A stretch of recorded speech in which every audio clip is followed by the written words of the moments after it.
Alhamdulillah wassalatu wassalamu ala Rasulillah wa ala alihi wa sahbihi wa mawalah wa ashhadu an la ilaha illallah wahdahu la syarikalah wa ashhadu anna Muhammadan abduhu wa rasuluh sallallahu alaihi wa ala alihi wa sahbihi wa man tabi'al huda ila yaumil qiyamah. Baik, coba kita buat lebih dekat lagi ya. Bismillah. Alhamdulillah, baik, sudah berhasil. Kita bersyukur kepada Allah Subhanahu wa taala. Di pagi ini Allah kumpulkan kita di Masjid At-Taqwa Banjarnegara dalam rangka untuk belajar bersama, dan insyaallah kita akan bedah buku judulnya ini. Ada orang utang. Utang atau hutang? Ada hanya enggak? Enggak ada hanya. Enggak ada. Jadi yang sesuai dengan KBBI, yang sesuai dengan catatan di KBBI itu tidak ada hanya. Yang benar utang bukan hutang. Berutang bukan berhutang. Memberi utang bukan memberi hutang. Maka buku ini saya kasih judul #ada orang utang. Baik. Sesuai dengan namanya, buku ini akan membahas fikih seputar masalah utang piutang, yaitu merupakan masalah kita semua. Baik posisi kita sebagai orang yang menerima utang atau posisi kita sebagai orang yang memberi utang. Karena semuanya membutuhkan panduan bagaimana cara yang benar ketika kita sebagai pemberi utang atau penerima utang. Maka di bagian akhir dari buku ini saya tuliskan fikih tentang utang piutang berisi panduan bagaimana berutang yang benar dan bagaimana cara memberi utang yang benar. Tidak harus Anda sendiri yang membacanya, bisa juga Anda hadiahkan ke teman dan handai taulan, terutama mereka yang hobi ngutang. Buku ini bisa juga digunakan sebagai pengganti kata-kata menagih utang, biar Anda tidak kecapean menjelaskan maksud Anda. Jadi kalau Bapak ngasih hadiah ini berarti itu sama dengan apa? Nagih utang. Saya doakan semoga utangnya cepat lunas atau dilunasi, sehingga yang berutang berharap utangnya cepat selesai, yang memberi utang berharap utangnya segera dilunasi. Maka di buku ini ada panduan itu, panduan bagi yang memberi utang maupun bagi yang menerima utang. Baik, sekarang kita akan lihat lebih dalam isi dari buku ini. Isinya berikut, boleh dilihat di share screen-nya. Yang pertama, memahami akad utang. Yang kedua, memahami akad utang. Di situ kita akan bahas tentang apa perbedaan antara utang dengan wadiah, apa perbedaan antara utang dengan akad mudharabah atau musyarakah. Coba tampilin dulu ya, saya tunggu. Ditampilin dulu. Tampilan saya nggak ada nggak apa-apa, yang penting tampilan buku yang lebih penting. Ada? Digedein Mas tampilan bukunya.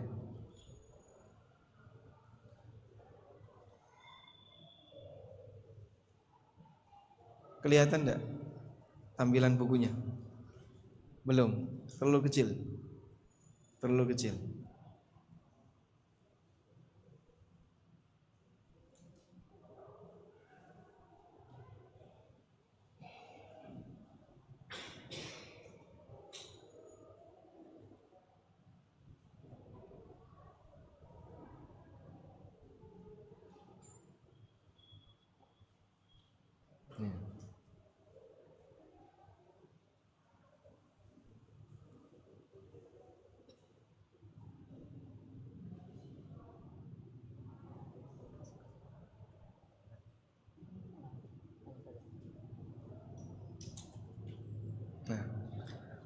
Lanjut. Berikutnya kita membahas tentang aturan dalam berutang antara orang kaya dan orang miskin. Di situ ada keseimbangan motivasi bagi orang kaya dan orang miskin. Motivasi bagi orang yang mampu bagaimana, dan motivasi bagi orang yang tidak mampu bagaimana. Kemudian utang dibawa mati. Ada penjelasan jenazah tidak disolati karena utang. Mengapa Nabi SAW tidak mau mensolati jenazah ini? Jika utang sudah ditanggung, apakah mayit bisa tenang? Kemudian berkaitan dengan kondisi di mana pemerintah bertanggung jawab atas utang rakyatnya. Lalu pembahasan utang negara, siapa yang harus nanggung. Berikutnya adalah kajian tentang utang itu halal namun tidak dianjurkan. Nabi SAW punya utang sampai beliau wafat, utang itu belum lunas dan kemudian dilunasi oleh Abu Bakar As-Siddiq radhiyallahu anhu, dan beliau memberikan barang jaminan. Jadikan utang sebagai pilihan terakhir, berikan barang gadai sebagai pengaman, dan hikmah gadai Nabi SAW dengan Yahudi. Jadi kenapa yang memberi utang kok bukan Abu Bakar? Kenapa beliau tidak utang ke Umar atau ke Utsman atau ke Abdurrahman bin Auf atau ke sahabat Sa'ad bin Abi Waqqas atau Sa'ad bin Ubadah? Tapi mengapa mana utang kepada Yahudi? Kemudian tips agar mudah melunasi utang. Kemudian pengaruh niat ketika utang. Niat tidak mengembalikan akan dihukumi sebagai pencuri. Doa melunasi utang dan kisah keajaiban doa utang. Adab Al-Quran terkait utang. Ada 4 adab yang diajarkan dalam Al-Quran terkait utang. Berikutnya aturan utang macet. Utang macet untuk orang yang berutang. Orang dolim dia mampu bayar tapi sengaja menunda. Dosa besar jika sampai mengingkari. Selanjutnya, aturan macet bagi orang yang memberi utang. Apakah boleh ditagih? Ketika debitur dipailitkan, apa yang harus dilakukan oleh kreditur, orang yang memberi utang? Apakah penjara bisa membebaskan utang? Selanjutnya berkaitan dengan akad hawalah, yaitu pengalian utang. Mungkin ini contoh kasus di masyarakat kita nggak banyak ya, kita lewati. Berikutnya aturan gadai, syarat barang gadai. Tidak boleh memanfaatkan barang gadai. Rincian pemanfaatan barang gadai untuk selain utang. Jika objek gadai butuh perawatan, gadai diberikan sebagai atau ke pihak ketiga, misalnya diamankan ke notaris. Kemudian aturan bahwa gadai tidak otomatis pindah hak milik. Bagaimana hukum gadai BPKB atau sertifikat tanah? Selanjutnya aturan antara utang dan riba. Di sini ada 6 poin yang kami bahas. Melunasi utang dengan kelebihan, hadiah sebelum utang lunas, utang tidak memutus silaturahmi, hadiah dari bank, menggabungkan utang dengan jual beli. Kemudian biaya administrasi dalam akad utang. Selanjutnya penjelasan tentang utang dan inflasi. Apa hukumnya utang uang bayar emas, utang dolar bayar rupiah? Kemudian yang kedua, inflasi tidak diperhitungkan dalam utang. Bagaimana jika terjadi perubahan harga yang sangat signifikan? Lalu yang terakhir adalah solusi dari Majma' Fikih Islami. Berikutnya, bolehkah bayar utang di masjid? Seperti takmir, bayar utang kepada supplier di masjid. Jika utangnya besar, hukumnya makruh. Lalu, utang dalam keluarga, utang suami dan istri. Apakah istri menanggung utang suami? Apakah suami menanggung utang istri? Apakah anak wajib menanggung utang orang tuanya? Bagaimana jika suami utang ke istri atau sebaliknya? Bagaimana jika orang tua utang ke anak atau sebaliknya? Pembahasan berikutnya ketika ada sengketa utang. Pertama, lupa jumlah nominal utang. Kedua, ditagih punya utang tanpa bukti. Ketiga, mengklaim sudah lunas tapi kreditor bilang belum lunas. Keempat, mau melunasi utang tapi tidak ketemu pemiliknya. Kemudian yang terakhir berkaitan dengan zakat utang piutang. Baik, karena waktu kita terbatas, Anda pilih 3 saja. Silakan milih. 1.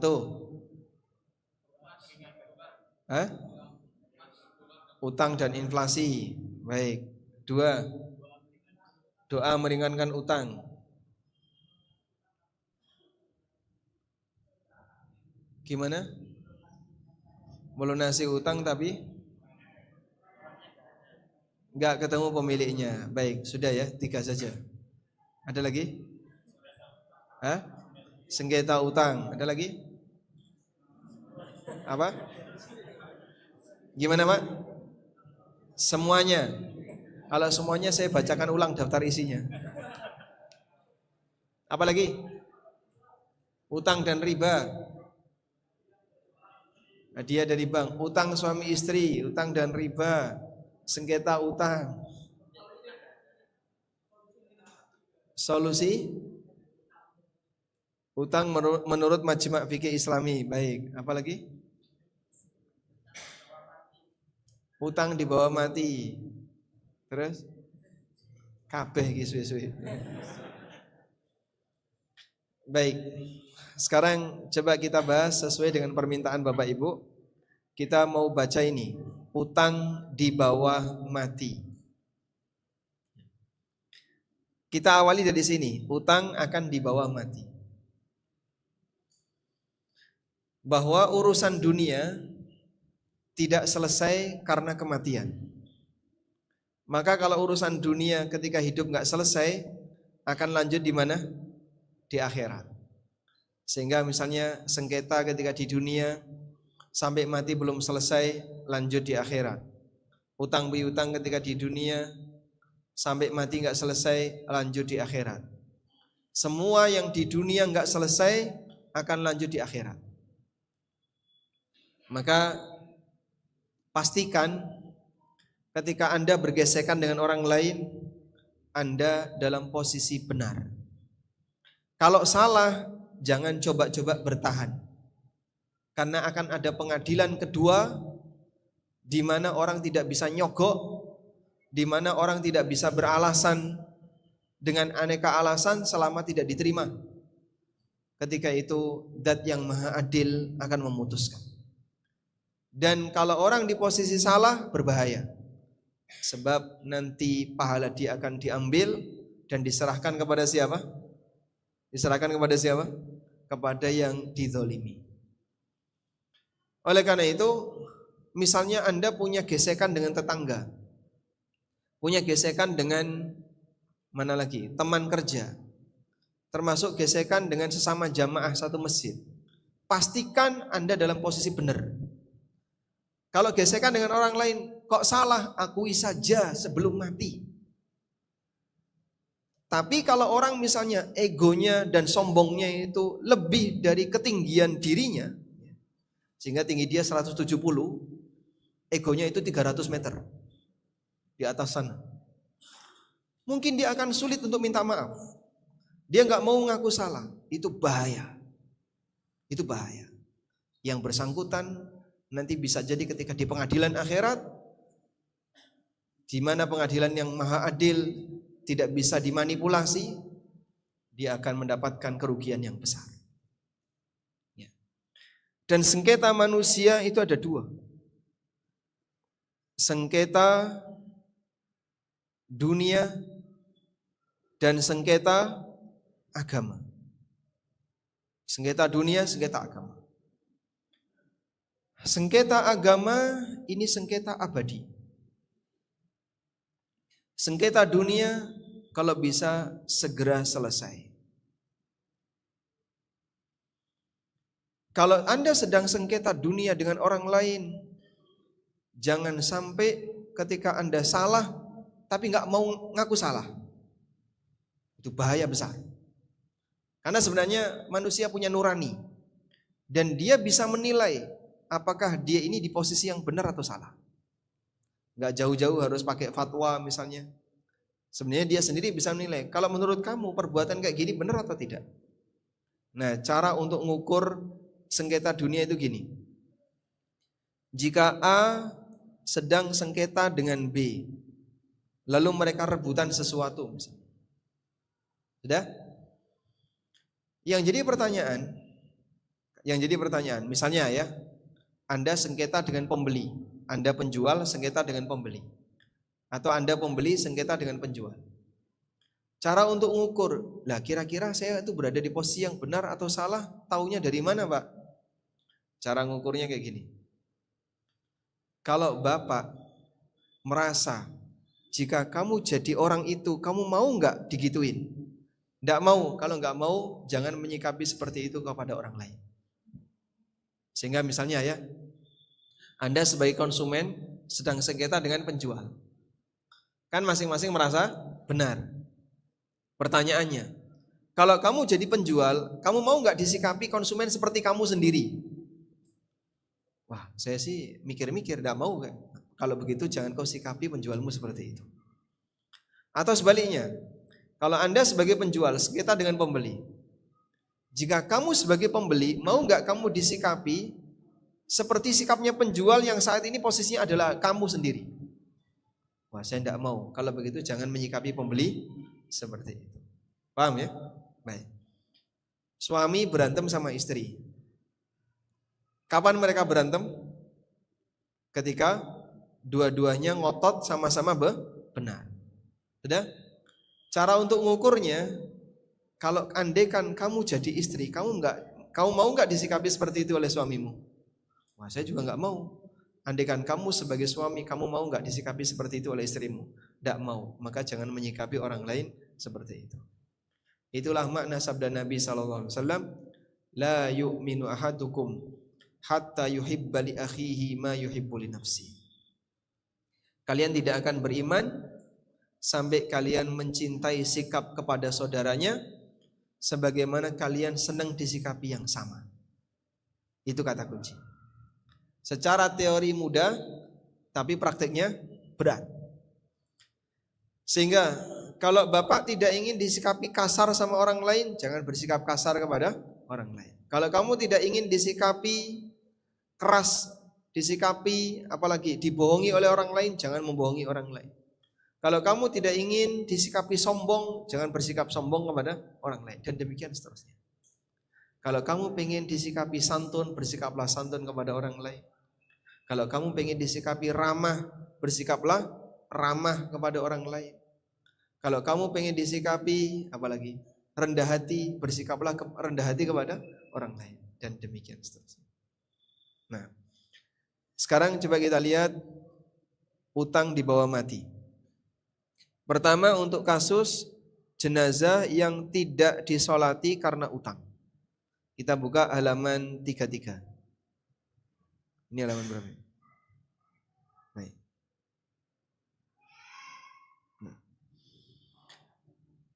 Diceritakan oleh sahabat Jabir bin Abdullah radhiyallahu anhuma, ada seseorang yang meninggal dunia. Kami mengkafaninya, memberinya minyak wangi, memandikan, mengkafaninya, kemudian kami bawa ke hadapan Rasulullah sallallahu alaihi wasallam. Kemudian Nabi sallallahu alaihi wasallam tanya, pertanyaan beliau, "A'alaihi dain?" Dia punya utang atau tidak? Nabi sallallahu alaihi wasallam enggak tanya manhajnya apa orang ini. Beliau tidak bertanya, ini dulu ketika ngaji di mana dia? Ustadznya siapa? Sepanjang dia muslim, mukmin, punya hak untuk disolati. Tapi ada satu ganjalan, dia punya utang atau tidak. Dijawab, ya Rasulullah, dia punya utang 2 dinar. 2 dinar kurang lebih 8,5 gram emas. Berarti sekitar berapa? 8,5 gram emas. 8,5 gram emas. Kurang lebih 16 juta. Orang ini punya utang ya Rasulullah 16 juta. Waktu buku ini ditulis, harga emas sekitar 700 ribu per gram. Andaikan waktu itu saya kulak emas gitu, tapi nggak punya uang ya. Baik. Tiba-tiba beliau mundur dan Nabi SAW mengatakan, "Shallu ala sahibikum." Silakan kalian sholati teman kalian. Dalam riwayat yang lain diceritakan bahwa ketika para sahabat melihat seperti itu, maka mereka sedih. Maka sahabat Abu Qatadah mengatakan, "Ya Rasulullah, 2 dinar tanggunganku." Barulah Nabi SAW mau mensolatinya. Nah, muncul pertanyaan, mati punya utang, tidak disolati oleh siapa? Nabi. Pertanyaannya, orang ini mati muslim atau kafir? Muslim? Apa buktinya? Apa buktinya? Disolati oleh sahabat. Sehingga sahabat yang lain disuruh oleh Nabi SAW, silakan kalian saja yang nyolati. Sementara beliau sendiri sallallahu alaihi wasallam gak mau nyolati. Nah, berdasarkan hal ini para ulama berbeda pendapat. Pertama adalah apakah ini khusus untuk Nabi sallallahu alaihi wasallam ataukah berlaku umum untuk semua tokoh masyarakat? Ada yang mengatakan ini khusus untuk beliau. Khusus untuk Nabi sallallahu alaihi wasallam. Mereka beralasan karena Nabi itu doanya syafaat. Sehingga doa beliau pasti mustajab. Sementara kalau orang ini punya utang, dia punya penghalang untuk bisa masuk surga sebelum utangnya beres. Maka Nabi SAW tidak mau mensolati orang ini karena beliau tidak ingin syafaat beliau terhalangi oleh utang. Sehingga Nabi SAW mundur. Ini pendapat yang pertama. Pendapat yang kedua, ini berlaku untuk semua tokoh masyarakat, terutama tokoh agama. Sehingga berdasarkan hal ini dianjurkan bagi para tokoh agama, kalau ada jenazah yang mati punya utang, maka khusus tokoh agama dianjurkan tidak ikut nyolati. Terus Pak, fungsinya apa itu Pak? Sebagai hukuman sosial. Ini sebagai hukuman sosial. Dan ini bisa dianalogikan, disamakan untuk semua kasus orang yang mati dalam keadaan su'ul khatimah. Siapapun yang mati dan dia su'ul khatimah, maka tokoh agama jangan ikut nyolati. Pak, di sana ada jenazah, monggo jenengan nyolati. Nah, dia gimana? Dia mati mendem, Pak. Ada yang mati mendem, mati karena berbuat jahat, mati karena ini dan seterusnya. Maka tokoh agama terang-terangan, saya enggak mau nyolati. Baik, tujuannya apa? Untuk hukuman sosial. Sehingga jadi peringatan bagi masyarakat. Kowe nek mati kaya ngono, deloken Pak Yai ra gelem nyolati, Pak Ustadz gak gelem nyolati, Pak siapa lagi guru ngaji nggak ada yang mau nyolati. Biarlah yang nyolati masyarakat awam yang kira-kira doanya nggak mustajab. Jadi fungsi ini akan memberikan pengaruh sebagai edukasi bagi masyarakat. Sehingga masyarakat tidak bisa sembarangan dalam keadaan ketika dia berinteraksi dengan yang lain. Karena kalau sampai dia melakukan tindakan maksiat kemudian mati di tengah maksiat, maka dia dijauhi jenazahnya oleh orang-orang yang merupakan tokoh masyarakat. Baik. Dan insya Allah pendapat yang kedua ini yang lebih kuat. Maka kalau ada orang mati punya utang dan keluarganya terus terang, dianjurkan bagi para tokoh masyarakat untuk tidak nyolati. Kira-kira menakutkan atau tidak Pak? Menakutkan atau tidak? Coba Bapak lihat, mana yang lebih menakutkan? Tidak disolati ustadz atau tidak ditahlili?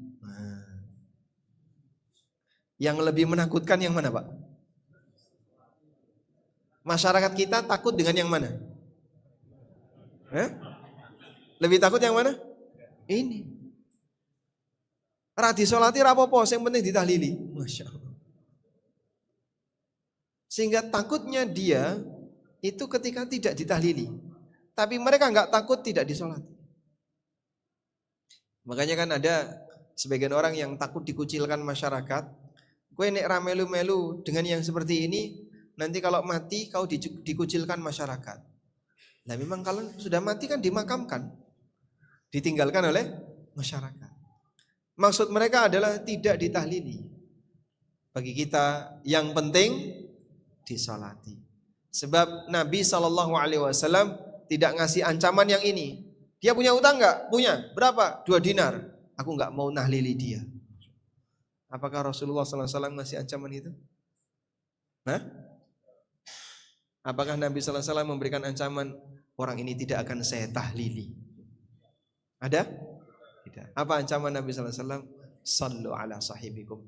Kalian saja yang nyolati, aku enggak mau ikut nyolati. Baik, kita lanjutkan sekarang. Nah, dari penjelasan ini, maka status dia mati dalam keadaan muslim, namun Nabi SAW tidak mau nyolati. Fa inna salatahu syafa'atun wa syafa'atuhu mujibatun. Menurut Ibnu Qayyim, karena salatnya Nabi SAW, salat jenazahnya Nabi SAW itu syafaat. Dan syafaat beliau pasti terjadi. Maka beliau tidak ingin ada penghalang. Ketika beliau memberikan syafaat, terhalangi disebabkan karena orangnya punya hutang. Dan ada juga pendapat yang lain, agar jangan sampai ini menjadi kebiasaan, sebab kalau tidak diberi hukuman sosial, orang akan meremehkan. Nah, selanjutnya kita akan beralih di sini. Jika utang sudah ditanggung, apakah mayit bisa tenang? Nah, biasanya diumumkan jika masih ada urusan Bani Adam yang belum selesai, kepada Bapak Ibu para pentakziah, silahkan nanti menghubungi anaknya, namanya ini. Biasanya kayak gitu nggak Pak? Pas kapan? Pemberangkatan jenazah. Kalau masih ada urusan utang piutang, urusan sama Bani Adam yang belum selesai, silahkan nanti menghubungi anaknya. Baik. Anaknya dia berkomitmen akan menanggung utang bapaknya. Ada yang nagih, tiba-tiba muncul rasa pelit dalam hatinya. Akhirnya anaknya nggak mau melunasi. Kira-kira siapa yang dosa? Bapaknya atau anaknya? Siapa yang dosa? Bapaknya atau anaknya? Kenapa dosa? Tidak bersedia menanggung utang? Nah yang utang kan bapaknya, kenapa anaknya harus nanggung? Sudah janji menanggung. Berbakti kepada orang tua. Waris. Waris maksudnya pripun, Pak? Nah, disinilah kita perlu paham ya. Kadang ada orang, gampang, aku ndek utang, anakku sugih kok. Aku nek ndek utang, kok anakku sing bakal ngelunasi. Siapa yang jamin, Pak? Banyak kasus tiba-tiba muncul rasa pelit pada diri anak ketika ada yang nagih utang. Apalagi nyuwun sewu, kalau warisannya nggak banyak. Sehingga saat dia berpikir, ini ada yang nagih sekian puluh juta. Bapak meninggalkan warisan cuma sekian. Iki engko nek tak bayarke entek iki warisane. Akhirnya anaknya merasa apa? Merasa muncul rasa pelit sehingga dia tidak mau membayar utang bapaknya. Karena itu coba kita lihat di sini. Mengulang kisah di atas. Nabi SAW tidak mau mensolati jenazah orang yang mati bawa utang. Jabir menceritakan ketika Qatadah siap untuk menanggung, tiba-tiba Nabi SAW langsung tanya kepada Qatadah, wahai Qatadah, apakah kamu sudah melunasi 2 dinar? Bagaimana dengan 2 dinar itu? Jawab Qatadah, dia baru meninggal kemarin, kok sekarang sudah ditagih? Jadi kemarin meninggal, Hari ini sama Nabi SAW ditagih. Gimana? Sudah dilunasi belum? Hari berikutnya ketemu, tanya lagi. Gimana? Sudah dilunasi belum? Sampai Qatadah malu. Akhirnya segera dia lunasi. Nah, saat sudah dilunasi, Qatadah mendatangi Nabi SAW. Ya Rasulullah, telah saya lunasi. Kemudian Nabi SAW menyampaikan sebuah kalimat berikut ini. Al-ana baradat alaihi jildu. Sekarang wahai Qatadah, barulah kulit bapakmu, kulit orang itu bisa mendingin. Sehingga mayit dalam keadaan demam kalau utangnya belum dibayar. Maka bedakan ya antara utang ditanggung dengan utang dibayar. Kapan mayit bisa tenang? Hah? Setelah ditanggung atau setelah dibayar? Bukan ketika ditanggung. Mayit disolati ketika kapan? Ketika utangnya ada yang ditanggung. Ketika utangnya sudah ditanggung. Tapi mayit bisa tenang ketika kapan? Ketika bayar. Baik. Sekarang coba kita lihat di sini. Bagi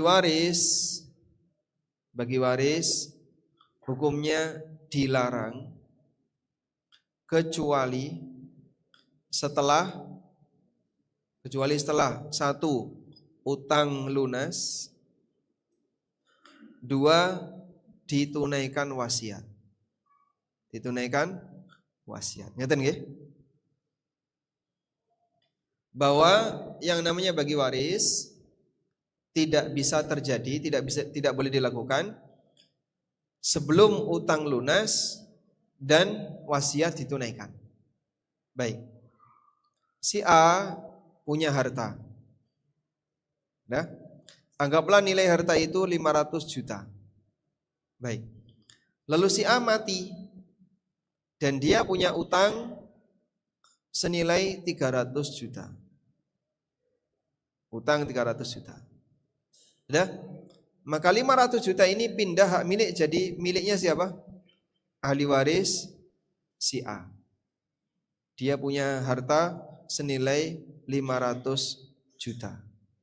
Utang ini nagih ke sini. Bapakmu punya utang ke saya senilai 300 juta. Tolong dikembalikan. Baik. Lalu si A menyerahkan 500 juta ini dipotong 300 juta. Jadi sisa berapa? 200 juta. Sudah? Insya Allah ini paham ya? Pertanyaannya, siapa yang melunasi utangnya A? Siapa yang melunasi utangnya A? Siapa yang melunasi utangnya A? Hah? Jangan sebut ahli waris. Anak itu nggak punya peran di sini. Ini hartanya A. Sehingga siapa yang melunasi utangnya A? A sendiri. Kadang anak sudah merasa berjasa. Utang bapak sudah saya bayar. Bukan kamu yang bayar. Itu warisan bapakmu. Paham ya? Sehingga anak durhaka, kalau dia ditinggali warisan, ketika ada yang nagih utang bapaknya, nggak mau ngasih. Sudah ngambil harta bapaknya, dia nggak bayari utang bapaknya. Padahal dia ditinggali harta bapaknya. Jadi ahli waris A di sini misalnya ada anak, ada istri, begini, nggih? Dia nggak mau bayar 300 nih, oh nggak mau saya, nanti 500 kurang, eman, wong anaknya banyak, nanti dibagi-bagi anak sama istri, cuman dapat sekian. Akhirnya dia nggak mau, durhaka ini orang, ini durhaka. Sudah ditinggali harta, kewajiban bapaknya nggak diserahkan. Padahal andaikan dia serahkan 300 juta, itu yang melunasi bukan anak istri, yang melunasi hartanya A sendiri. Anak istri cuma ngecak nih, paham ngecak nih Pak? Dia hanya mengalokasikan, ini duitnya bapak, tak pakai bayar utangnya bapak. Selesai. Jangan ngaku anak istrinya yang melunasi, itu nggak pakai duit kamu. Itu pakai duit bapakmu. Nah, kadang kan anak sudah merasa berjasa. Saya sudah berhasil melunasi utang bapak, tak tutupi semuanya. Padahal itu nggak pakai duit dia, itu pakai duitnya bapak. Lain halnya kalau kasusnya kayak gini Pak. A meninggal dunia dan dia sama sekali tidak meninggalkan harta, 0 juta. Tapi dia punya utang 300 juta. Berarti kan warisannya tidak ada. Warisannya minus 300 juta. Gini ya. Warisan apa ini? Utang. Warisannya utang minus 300 juta. Nah, kalau minus 300 juta, dia nggak punya apa-apa. Lalu atas kebaikan dari anak istri, dia serahkan, dia bayar 300 juta. Silahkan ini anak ngaku utang bapak saya bayar. Boleh ngaku seperti itu. Tapi kalau itu pakai duit bapak, jangan ngaku-ngaku kau yang bayari utang bapakmu. Karena sebenarnya yang membayarkan utang bapakmu, yang bayari utang bapakmu adalah warisan dari bapak. Begitu cara mendudukkannya. Cuman yang lebih banyak terjadi apa? Anak durhaka kepada orang tua sehingga dia tidak mau membayar utang orang tua karena alasan apa Pak? Eman-eman, sayang, warisane kurang dan seterusnya. Oleh karena itu, warisan bukan harta terhormat. Warisan itu bukan harta terhormat. Harta yang terhormat itu yang kayak gimana? Nabi SAW pernah ditanya, Ya Rasulullah, ayyul kasbi atyab. Ya Rasulullah, pendapatan apakah yang paling thayyib, yang paling baik? Kata beliau SAW, amalur rajul biyadihi wa kullu bai'in mabrur. Pendapatan yang paling thayyib adalah hasil kerja sendiri atau hasil keuntungan dari jual beli yang mabrur. Maka wahai para pemuda, insyaallah, terutama para santri, jadilah perintis, bukan ahli waris. Gitu ya. Karena kalau orang cuma jadi ahli waris, dia bukan perintis, apa yang perlu dibanggakan? Ahli waris itu cuma nemu warisan. Sebab warisan itu karya orang. Ini hasil kerja orang lain, bukan hasil kerja kamu. Kalau kau pengen jadi orang yang membanggakan di hadapan orang tua, kerjalah sendiri. Jadilah perintis, bukan ahli waris. Baik, apalagi meringis ya. Kita lanjutkan. Berikutnya kita mau bahas tentang aturan utang majat. Nah, mana lagi ini? Atau pemerintah bertanggung jawab kepada utang rakyatnya. Ini satu lagi ya. Bagaimana kalau ada rakyat yang mati punya utang? Apakah pemerintah bertanggung jawab untuk melunasi utang rakyatnya? Coba kita lihat fikihnya ya. Insyaallah. Tarik nafas dulu Pak. Di zaman Nabi SAW, kebijakan tidak mensolati salat jenazah, tidak mensolati jenazah karena utang, hanya berlaku sementara. Setelah Nabi SAW berhasil menaklukkan daerah Khaybar, negara memiliki ghanimah yang besar. Nabi SAW menjamin siapapun yang mati meninggalkan utang, maka negara yang melunasinya. Masya Allah. Sehingga beliau tidak menikmati hasil dari negara untuk beliau sendiri, tapi dikembalikan kepada rakyat.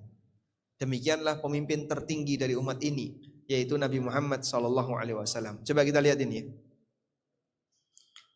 Abu Hurairah bercerita bahwa Rasulullah SAW ketika didatangkan kepada beliau orang yang sudah meninggal dan dia punya utang, maka beliau tanya, hal taraka lidainihi min qada? Apakah dia punya harta untuk melunasi utangnya? Fa in hudditsa annahu taraka wafa'an. Kalau diberitahu bahwa ada harta yang bisa dipakai untuk melunasi, maka Nabi SAW mensolatinya. Jika tidak, maka beliau mengatakan, sallu ala sahibikum, silahkan kalian saja yang nyolati. Nabi SAW enggak mau nyolati. Falamma fatahallahu alaihi al-futuha, hingga ketika Allah Subhanahu wa taala memberikan kepada beliau kuasa untuk menaklukkan berbagai negeri, beliau kemudian menyampaikan sebuah ceramah. Ana aula bil mu'minina min anfusihim. Aku lebih berhak untuk ngurusi kaum mukminin dibandingkan diri mereka sendiri. Siapa yang meninggal di kalangan kaum muslimin dan dia punya utang, aku yang akan nanggung utangnya. Masya Allah. Rakyat mati punya utang, presiden yang nanggung utangnya. Ini yang pernah diumumkan oleh Nabi Sallallahu Alaihi Wasallam. Presiden negara mana yang berani seperti ini? Carikan mas. Raja mana yang berani membuat pengumuman kayak gini? Ini pengumuman Nabi SAW di depan umum. Siapa yang mati dan dia punya utang, aku yang akan nanggung utangnya. Wa man taraka malan, dan siapa yang mati dia punya warisan, silahkan kasihkan warisan kepada ahli warisnya. Aku enggak minta. Masya Allah. Dan seperti itulah idealnya pemimpin negara. Pertanyaannya, apakah ini berlaku hanya untuk Nabi SAW ataukah berlaku untuk semua pemimpin di dunia? Coba kita lihat keterangan yang disampaikan oleh As-San'ani. As-San'ani pernah menukil keterangan para ulama bahwa syariat ini berlaku untuk semua pemimpin kaum muslimin hingga harta negara mampu memutihkan utang rakyatnya yang meninggal. Maka pemerintah wajib mengalokasikan dana itu untuk melunasi utang rakyat. As-San'ani mengatakan, qala Ibnu Battal, kata Ibnu Battal, wa hakadha, demikianlah, yalzamul mutawalli li amril muslimin, wajib bagi orang yang menjadi pemimpin kaum muslimin, ayyaf'alahu, untuk melakukan seperti ini.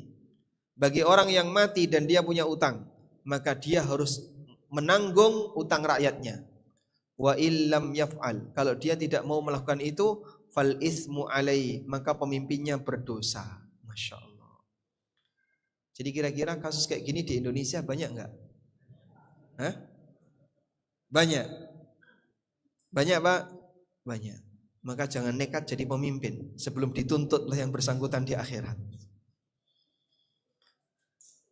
Ini keterangan yang disampaikan oleh Ibnu Battal. Sehingga siapa yang dia ngurusi harta kaum muslimin, sementara ada kaum muslimin yang membutuhkan sampai mati dia punya utang dan tidak dikasih, maka kata Ibnu Battal dia berdosa.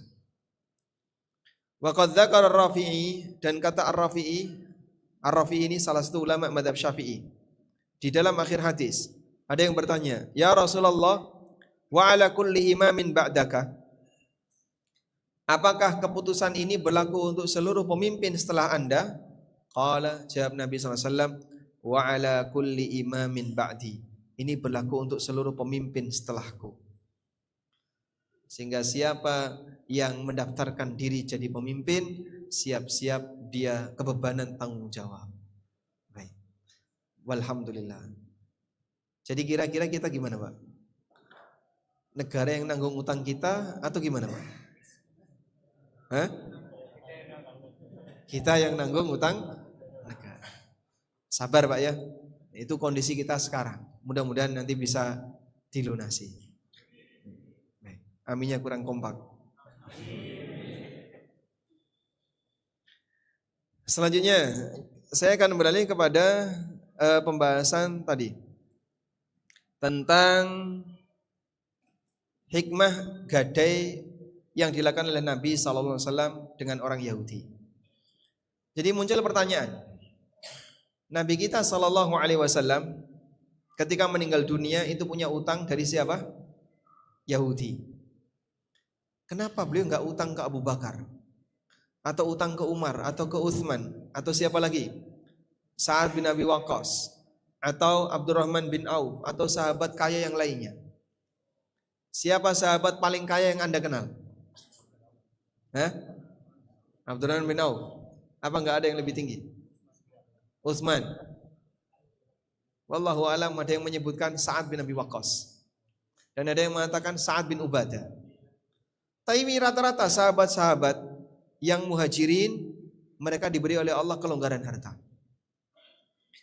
Para ulama menjelaskan, pelajaran yang bisa kita ambil di situ adalah zuhudnya Rasulullah SAW terhadap dunia. Beliau sama sekali tidak memiliki obsesi dunia, hingga sampai akhir hayatnya Nabi SAW memberi nafkah berupa makanan kepada para istri beliau dan keluarganya dengan cara utang makanan. Sebab Nabi SAW itu utang gandum. Bahasa kita utang beras. Yang kedua, pemurahnya Rasulullah SAW. Ketika masih sehat, Nabi SAW memiliki beberapa harta, namun tidak beliau simpan. Karena telah habis beliau bagikan kepada orang lain. Beliau tidak meninggalkan warisan dunia. Sebagaimana Ishaq bin Mustalik radhiyallahu anhu pernah menceritakan, "Ma taraka Rasulullah sallallahu alaihi wasallam illa silahahu." Rasulullah SAW tidak meninggalkan senjata beliau, tidak meninggalkan warisan kecuali senjata beliau, kendaraan berupa bigol dan tanah yang beliau wakafkan. Sehingga Nabi SAW tidak meninggalkan apa? Harta warisan. Selanjutnya, bolehnya transaksi gadai walaupun tidak sedang safar. Karena Nabi SAW ketika itu utang dalam keadaan beliau di Madinah. Kemudian ini juga dalil kemandirian Nabi SAW dalam menafkahi keluarganya. Meskipun Nabi SAW sudah berumur, tanggung jawab keluarga banyak, namun Nabi SAW tidak menggantungkan kepada sahabatnya. Beliau memenuhi kebutuhannya sendiri dan memanfaatkan barang yang beliau miliki. Sehingga beliau utang kepada Yahudi. Yang kelima, bolehnya berinteraksi dengan orang kafir. Nabi SAW dan para sahabat bermuamalah dengan orang Yahudi di sekitar Madinah yang tidak memusuhi kaum muslimin. Lalu kenapa beliau tidak utang kepada sahabat?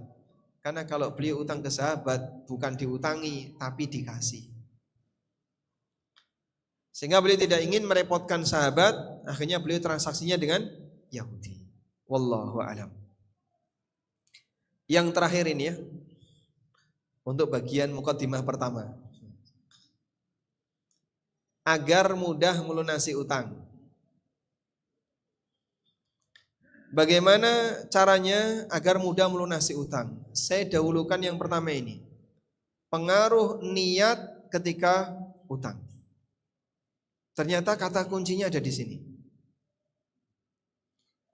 Pengaruh niat dan semangat ketika melunasi utang. Terkadang aktivitas manusia sangat dipengaruhi oleh niatnya. Niat sangat menentukan hasil. Allah melihat hati manusia dan Dia memberikan kemudahan bagi siapa yang berusaha jujur di dalam niatnya, termasuk ketika berutang. Ketika orang yang berutang mempunyai tekad dan niat yang kuat untuk melunasi utangnya, niscaya Allah akan membantunya untuk melunasi utangnya. Sebaliknya, ketika ada orang berutang dan berniat untuk tidak mengembalikannya, Allah akan membinasakan hartanya dan tidak memberikan keberkahan pada hartanya. Baik, coba lihat di sini. Dari Abu Hurairah radhiyallahu anhu. Semuanya lihat di sini ya. Nabi SAW bersabda, "Man akhadha amwalan nas yuridu adaaha." Siapa yang mengambil harta orang lain dengan cara legal dan dia punya tekad untuk mengembalikannya, addallahu anhu, maka Allah akan membantunya untuk melunasinya. Wa man akhadha, dan siapa yang mengambil harta orang yuridu itlafaha, tapi dia ada niat untuk tidak mengembalikannya, untuk dihabiskan. Wis rasa dibalik nih, wonge wis sugih kok. Kadang nyuwun sewu ya, ada orang utang kepada orang yang sugih, orang yang mampu, orang kaya. Dalam pikiran dia, sing tak jalui utang ki wonge wis sugih. Duit receh, nek mau ngutang 500.000, mau ngutang 1 juta, bagi dia kan itu uang receh, Pak. Sehingga dia punya niat gak ingin mengembalikan. Dia punya niat tidak ingin mengembalikan. Alasannya apa tadi? Dia sudah kaya. Ini cuma uang receh. Baik, bukan masalah dia kaya atau ini uang receh, tapi ini berdampak buruk bagi ekonomimu. Sampai berani seperti ini, atlafahullah, Allah hancurkan hartanya. Jadi kenapa ada orang yang ketika utang itu susah mengembalikan? Padahal utangnya kecil-kecil. Sebab ketika dia utang, dalam hatinya dia berniat tidak ingin mengembalikan. Ada banyak orang yang terlibat pinjol Pak. Tapi dalam hatinya dia sudah punya niat untuk tidak mengembalikan. Kan pinjol itu bisa dimanipulasi data ya. Sehingga saat pinjam pakai KTP orang, saat pinjam pakai alamat orang, dia pingin ngilang dan ngemplang. Akhirnya apa? Utang pinjolnya itu sampai ratusan juta. Utang di sini, utang di sini, utang di sini sampai ratusan juta. Kok bisa sampai numpuk segede itu Pak? Dan wujudnya itu tidak ada. Utangnya piro? 300 juta. Wujudnya apa sih utang 300 juta itu? Apakah wujudnya dipakai beli rumah? Ataukah wujudnya dipakai beli lemah? Pakai beli tanah? Atau wujudnya apa? Tidak ada Pak. Duitnya melayu ning ndi? Mboh. Sampai orangnya sendiri juga bingung. Saya juga nggak tahu ya uang saya itu kemana. Padahal saya menerima uang itu 300 juta. Setahun 300 juta. Coba setahun 300 juta. 300 bagi 12 berapa itu? Nah, 300 juta bagi 12. Minta tolong Mas, kalkulator dibuka. Berapa? 25 juta. Dia kalau kerja digaji 25 juta, kira-kira di Banjar kerja dengan gaji 25 juta. Kecil atau kecil? Hah? Besar atau kecil Pak? Besar. Jangankan di Banjarnegara Pak. Setahun 300 juta. Berarti gaji dia 25 juta per bulan. Di Jakarta itu sudah gede itu.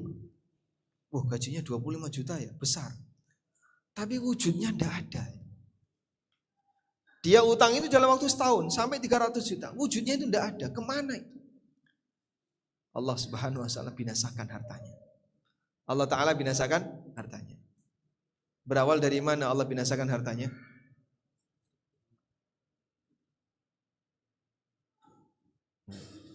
Karena dia punya niat untuk tidak mengembalikan utangnya. Maka peringatan juga bagi ibu-ibu ya. Ibu-ibu kalau mau nyuci celana suami, apa yang pertama kali dilakukan? Gimana Pak? Cek khodam. Ini di celananya ada nggak dinar yang nyangkut? Wah, barangkali ada kepingan emas di situ. Sehingga dia cek celana kanan, celana kiri, di screening dulu. Dapatlah uang 5.000, 20.000. Lapor nggak? Lapor. Pak, tadi ketemu uang 20.000, 50.000, lapor. Kenapa lapor? Kecil. Nek nemu 100.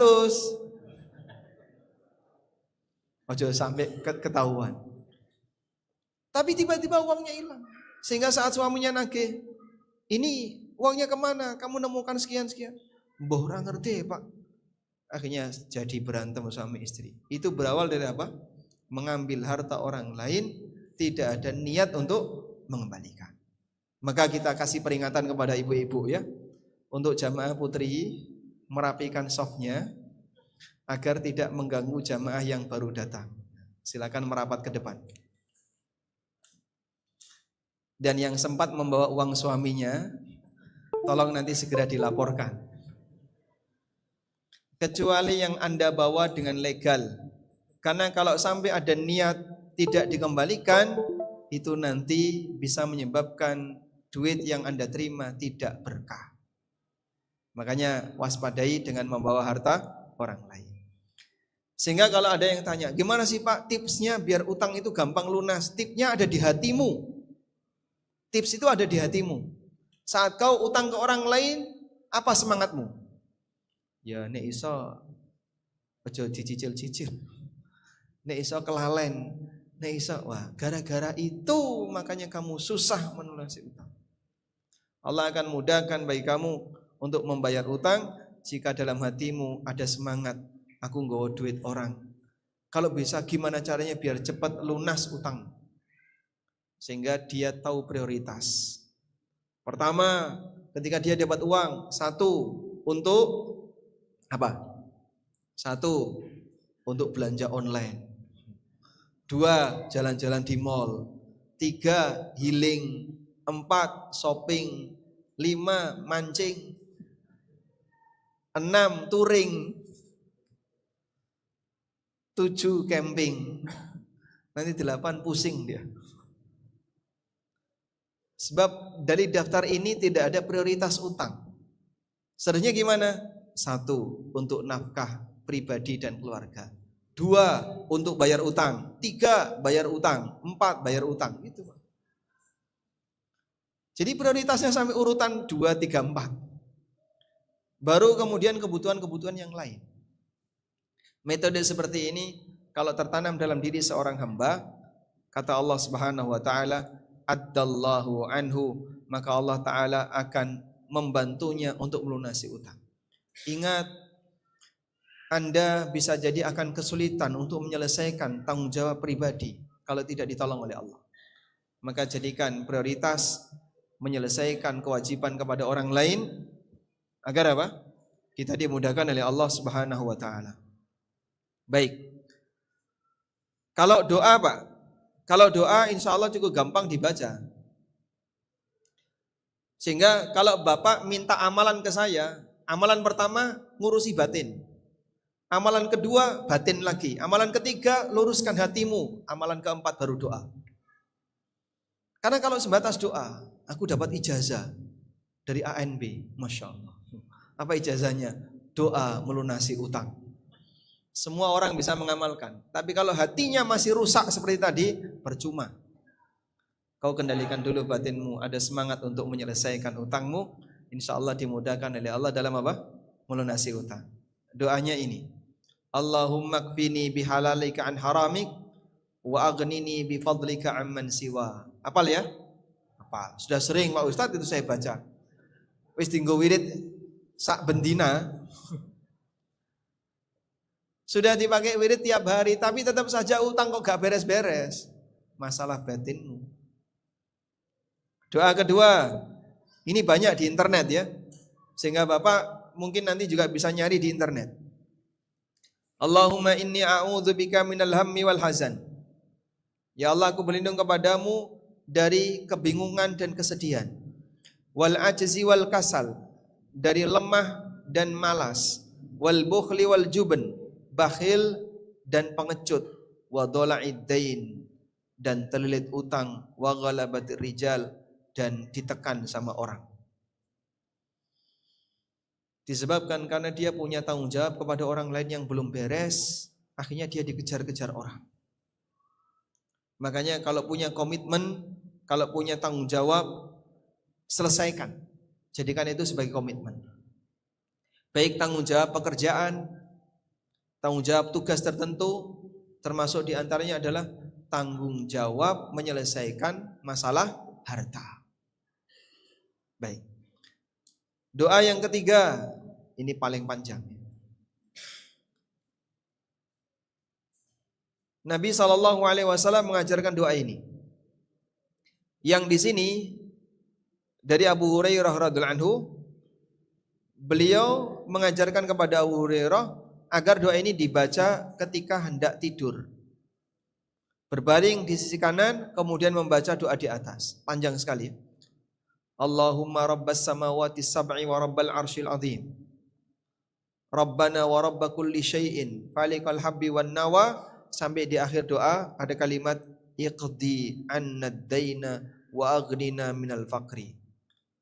Lunasi utang kami ya Allah, dan berikan kami kekayaan sehingga terlindung dari kefakiran. Cukupkan kami sehingga kami tidak menjadi orang yang selalu butuh kepada orang lain. Sekali lagi, kalau hanya sebatas punya cekelan doa, mudah untuk didapat. Bapak searching aja di internet, banyak itu. Doa yang lain yang pernah diajarkan oleh Abdullah bin Zubair. Pada peristiwa perang Jamal, Zubair meninggal dan beliau meninggalkan utang dalam jumlah yang banyak. Kemudian beliau memanggil, kata Abdullah anaknya, setelah aku berdiri di samping bapak, beliau berkata kepadaku, hai putraku, aku akan terbunuh hari ini. Hanyalah orang dolim atau yang mendolimi atau yang terdolimi. Kurasa aku akan terbunuh hari ini sebagai pihak yang terdolimi. Akan tetapi beban pikiran terberatku di dunia ini adalah utangku. Apakah menurutmu utang kita akan menyisakan harta walau sedikit? Wahai putraku, jualah aset yang kita miliki untuk menutupi utang-utangku. Dan waktu itu Zubair bin Awam punya tanah di daerah Gobah. Saat beliau mau berangkat perang, beliau pesan kepada Abdullah, anaknya yang pertama, bapak itu punya utang, dan nampaknya dalam perangan ini bapak akan mati sebagai orang yang dizolimi. Oleh karena itu, tolong kamu jual aset untuk menutupi utang bapak. Baik. Lalu Abdullah bin Zubair ketika itu berdoa kepada Allah Subhanahu wa taala. Ini ceritanya panjang sekali ya. Dalam doanya beliau memohon kepada Allah Subhanahu wa taala, ya Rabba Abdillah bin Zubair, wahai Tuhan yang mengurusi Abdullah bin Zubair, utangilah lunasi utang-utang bapakku, lunasilah utang-utang bapakku. Dan beliau banyak mohon kepada Allah sambil beliau punya tekad untuk segera melunasi utang. Beliau nagih atau beliau mengumumkan agar orang itu nagih utang ke beliau selama 4 kali musim haji. Selama berapa lama? 4 kali musim haji. Jadi saat haji, Abdullah bin Zubair mengumumkan, siapa yang punya piutang dari bapakku Zubair, silahkan lapor ke aku. Itu selama 4 kali musim haji. Baru setelah tidak ada komplain, warisan dibagi. Dan ini sekaligus jadi dalil bahwa menunda bagi waris hukumnya boleh jika utang belum lunas. Sebab utang didahulukan sebelum pembagian warisan. Wallahu a'lam. Baik. Selanjutnya kita beralih ke aturan utang dan riba. Ini di bagian belakang ya. Di bagian belakang coba kita buka. Halaman berapa? Nah ini. Pembahasan antara utang dan riba. Di sini saya sebutkan 6 kasus di buku ini. Pertama, melunasi utang dengan kelebihan. Yang kedua, hadiah sebelum utang lunas. Yang ketiga, kaidah utang tidak memutus silaturahmi. Yang keempat, hukum menerima hadiah dari bank. Yang kelima, menggabungkan utang dengan transaksi jual beli. Yang keenam, hukum biaya administrasi akad utang. Baik, coba kita bahas pelan-pelan ya. Yang pertama tentang melunasi utang dengan adanya kelebihan. Dibolehkan melunasi utang dengan ada kelebihan. Dengan syarat, 1, tidak disepakati di awal. 2, tidak ada permintaan dari pihak yang memberi utang. Jadi sifatnya atas inisiatif pribadi orang yang berutang. Yang ketiga, tidak ada budaya dan kebiasaan di tengah masyarakat bahwa siapa yang melunasi utang harus ngasih kelebihan. Ini 3 syaratnya. Bisa diulang? 1, apa tadi? Tidak ada perjanjian di awal. 2, yang 2, bukan atas permintaan orang yang memberi utang. Yang ketiga, tidak ada budaya maupun kebiasaan di tengah masyarakat bahwa siapa yang membayar utang harus ngasih kelebihan. Baik. Nabi SAW pernah melunasi utang dengan adanya kelebihan. Sebagaimana yang pernah beliau bayarkan kepada sahabat Jabir bin Abdullah. Wa kana li alaihi dainun faqadani wa zadani. Kata Jabir bin Abdullah, Nabi sallallahu alaihi wasallam punya utang kepadaku, lalu faqadani, beliau melunasi utang itu, wa zadani, dan memberi tambahan. Kata An-Nawawi, di sini ada anjuran untuk melunasi utang dengan memberi tambahan. Tapi dengan 3 syarat tadi. Ini ya. Selanjutnya, dalam hadis riwayat Abu Hurairah radhiyallahu anhu, Rasulullah sallallahu alaihi wasallam pernah memberi utang dengan ada kelebihan. Lalu kata beliau, inna khiyarakum ahsanukum qadaan. Sesungguhnya orang terbaik di antara kalian adalah yang paling baik dalam melunasi utang. Hadis riwayat Bukhari. Makanya kalau Bapak memberi bayaran utang, melunasi utang, jangan sampai malah kurang. Kalau bisa kasih kelebihan tanpa diminta. Ketika Anda memberikan kelebihan tanpa diminta, berarti posisi Anda sedang membalas jasa orang lain yang telah berbuat baik kepada Anda. Sudah? Selanjutnya, contohnya yang karena budaya tadi, yang karena tradisi itu gimana sih Pak? Misal ya, ada orang yang mau bayar utang. Dia utang di kelompok RT. Utang 500.000 di kelompok RT. Ya? Lalu saat melunasi utang, dia bayarkan 500.000. Disenggol sama sebelahnya. Mas, neng kene iki nek bayar utang ngerti dewe. Maksudnya ngerti dewe pripun, Pak? Ya ngerti dewe lah, Mas. Mosok utang 500 kok balik 500. Nek iso ya ana tambahane. Lalu dia ngasih tambahan. Nah, berapa, Pak? Ya monggo seikhlasnya. Dia bayarkan 20.000 tambahannya. 20.000 ini apa? Riba ngerti dewe. Nah, kalimat ngerti dewe itu menunjukkan apa? Budaya. Berarti di sini ada kebiasaan, siapa yang bayar utang harus ngasih kelebihan, walaupun tidak diminta. Namun apa yang menjadi kebiasaan sama dengan aturan. Ada kaidah yang mengatakan al-ma'rufu urfan kal masyruti syartan. Apa yang menjadi kebiasaan sama dengan aturan. Udah? Selanjutnya kita beralih kepada kasus yang kedua. Apa hukum memberikan kelebihan atau memberikan hadiah sebelum utang lunas? Kasus yang pertama tadi, saat nutupi utang, saat bayar utang, dia ngasih kelebihan. Kasus yang kedua ini, utangnya belum lunas, tapi dia ngasih hadiah. Boleh atau tidak? Terkait hadiah utang, bisa kita kelompokkan jadi 3. 1, hadiah setelah utang lunas. Jadi misalnya utangnya A lunas bulan ini. Saat Idul Fitri besok, si A ngasih hadiah kepada si B yang memberi utang. Terima kasih, dulu saya sudah pernah Anda bantu. Boleh nggak diterima? Boleh, karena sudah tidak ada lagi hubungannya dengan utang. Ini yang pertama. Yang kedua, hadiah ketika melunasi utang. Hadiah ketika melunasi utang. Dia datang melunasi utang, ini utang saya bayar, ini saya kasih pisang kepok. Berarti dia ngasih hadiah ketika melunasi utang.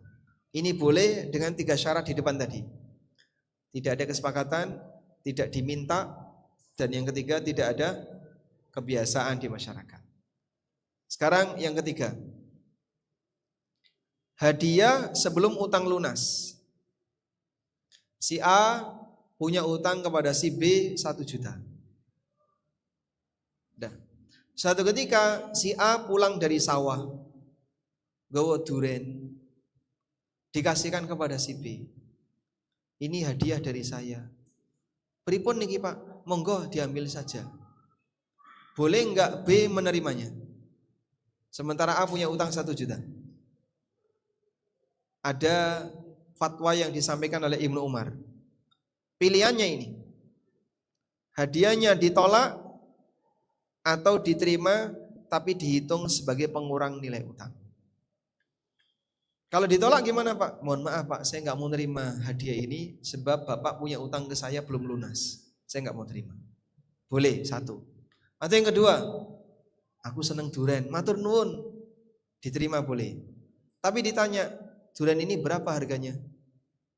100.000. Berarti utangmu tinggal 900. Sehingga dibayar pakai duren. Hadiah boleh diterima, tapi mengurangi apa? Utang. Paham ya? Nah, besok lagi jangan bawa duren terus, duitku entek. Karena tiap hari kayak duren. Dari 1 juta tinggal 200.000. Yang 800 dibayar duren. Demikian fatwa yang disampaikan oleh Ibnu Umar. Ada orang yang bertanya, berikut ini ya fatwa yang disampaikan oleh Ibnu Umar. Ada orang yang bertanya kepada Ibnu Umar, saya mengutangi seseorang yang sebelumnya tidak kenal. Lalu dia memberi utang atau memberi hadiah yang banyak kepadaku. Apa yang harus aku lakukan? Kata Ibnu Umar, rudda ilaihi hadiyata. Kembalikan hadiah itu kepadanya, au ihsibha lahu. Atau hitung sebagai pelunasan. Dihitung sebagai pelunasan maksudnya apa? Mengurangi nilai utang. Baik, walhamdulillah. Kita lanjutkan sekarang. Berikutnya, utang tidak memutus silaturahmi. Kebiasaan saling memberi hadiah termasuk amal soleh yang layak dijaga untuk membangun kehangatan hubungan sosial sehingga sesama muslim bisa saling mencintai. Nabi SAW mengatakan tahadau tahabu, lakukanlah saling memberi hadiah agar kalian bisa saling mencintai. Sudah? Karena itu kebiasaan memberi hadiah, saling membantu dalam berbagai urusan, jangan sampai terhenti gara-gara utang. Karena itu bisa memutus silaturahmi. Sebab utang tidak memutus silaturahmi, utang tidak memutus hubungan baik seseorang dengan kawannya. Sampai ada ungkapan kayak gini, siapa yang berani memberi utang harus siap kehilangan kawan. Betul kayak gitu Pak? Ya. Kenapa Pak? Karena biasanya yang utang ngilang. Atau yang utang ngemplang. Ketika sudah terjadi seperti itu, susah bagi kita untuk menjalin hubungan baik. Maka utang tidak memutus silaturahmi. Contohnya, A dan B kakak adik. Nah, ketika lebaran terbiasa A memberikan hadiah ke B, B memberikan hadiah ke A ketika lebaran. Bulan Ramadan A utang B. Bulan Ramadan. Saat ketemu neng-nengan. Cuman diem aja. Akhirnya saling dingin. Kenapa? Aku mau ngasih hadiah enggak boleh, riba. Nah, jadinya apa? Mereka justru makin tegang sehingga utang memutus silaturahmi. Ini kesalahan. Terus gimana Pak? Kalau Bapak mau ngasih hadiah karena kebiasaan sebelumnya, silahkan. Sehingga hadiahnya latar belakangnya bukan karena utang, tapi hadiah ini latar belakangnya karena apa? Karena hubungan keluarga, silaturahmi, kebiasaan. Namun jangan dinaikkan. Sehingga kali ini dia ngasih hadiah kaleng kongguan, isinya asli. Padahal biasanya kaleng kongguan isinya rengginang. Nah, ada peningkatan itu indikator kenapa dia ngasih lebih. Jangan-jangan karena masalah utang yang belum lunas. Baik, lanjut. Bolehkah menerima hadiah dari bank? Hadiah dari bank kita berikan rincian. Pertama, kita diberi hadiah dari bank karena kita memiliki tabungan di bank. Maka hadiah seperti ini tidak boleh untuk kita terima. Itu sama seperti tadi, hadiah sebelum utang lunas. Gitu ya. Kecuali kalau Bapak bisa pesan kepada bank, saya mau terima mushaf ini sebagai hadiah, tapi bisa nggak saldo saya dikurangi senilai mushaf ini? Bisa? Ya ora iso, Pak. Nanti bank bunyinya apa itu? Saldo dikurangi nasabah beli mushaf di bank. Nasabah beli payung di bank ada? Tidak ada. Sehingga nggak bisa. Pilihannya apa? Ditolak. Baik. Yang kedua, hadiah dari bank bukan karena kita punya rekening, tapi karena CSR. Jadi misalnya sebuah bank ngasih bingkisan makanan kepada masyarakat di sekitar, ngasih sembako kepada masyarakat di sekitar. Boleh enggak itu kita terima? Dalam hal ini ulama beda pendapat. Ada yang mengatakan boleh secara mutlak. Jadi bahasa lainnya, boleh enggak Pak kita ini menerima dari lembaga yang pendapatannya, menerima hadiah dari lembaga yang pendapatannya riba. Ada yang mengatakan boleh secara mutlak. Dan ini adalah pendapat Ibnu Mas'ud. Ada orang yang pernah tanya kepada Ibnu Mas'ud, saya punya tetangga pekerjaannya riba, lalu dia ngasih makanan, bolehkah diterima? Jawab Ibnu Mas'ud, ajibuhu, silakan kamu datangi undangan makanannya, fa innamal mahna'u lakum wal wizru alaihi. Kau boleh menerima makanan darinya dan dosanya dia yang nanggung. Dan ini yang menjawab pertanyaan banyak orang. Kalau saya diajak makan ditraktir sama keluarga yang dia kerja di bank, boleh nggak Pak? Fatwa Ibnu Mas'ud ini salah satu di antara jawabannya. Kemudian ada yang mengatakan boleh jika hartanya bercampur dan dominan halal. Ini merupakan pendapat Malikiyah. Dan pendapat yang ketiga mengatakan jika mayoritas hartanya haram dan ada sedikit yang halal, maka madhab Ibnul Qasim dalam hal ini adalah hukumnya makruh untuk bermuamalah dengannya. Ibnul Qasim muridnya Imam Malik. Kalau semua hartanya haram, dia nggak punya sumber pendapatan selain kerja di bank riba. Di sini ada keterangan, wa amma man kana kullu malihi haram. Adapun orang yang semua hartanya haram, fawwal murad bi mustaghraqid dhimmah, fahadha tumna'u muamalatuhu wa mudayanatuhu. Kalau seluruh hartanya haram, maka terlarang untuk bermuamalah dengannya dan menerima transaksi utang dengannya. Wa yumna'u minat tasarrufil mali wa ghairihi, dan kita tidak boleh untuk menerima uangnya.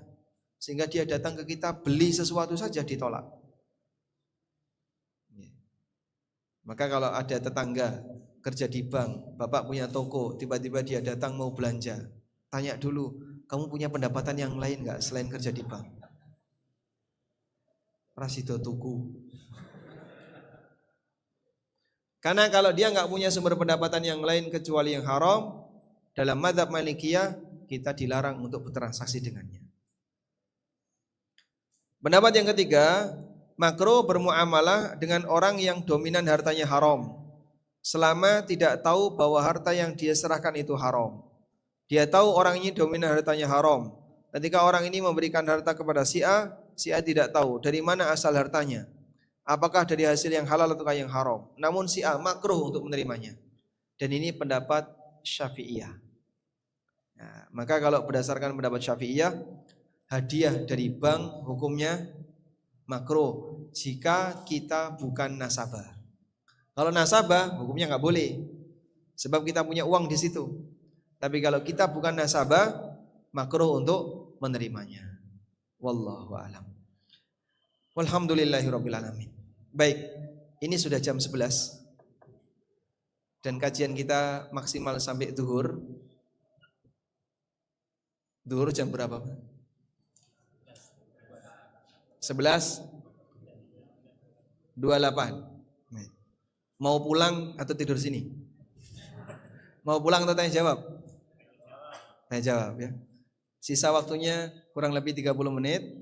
Nanti kita manfaatkan untuk tanya jawab. Ada mikrofon? Tolong dibacakan.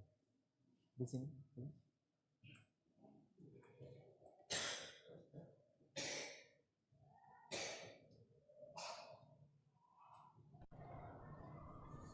Baik, insya Allah kita akan membacakan beberapa pertanyaan Yang sudah masuk setengah jam ya, jangan ditambahi banyak-banyak.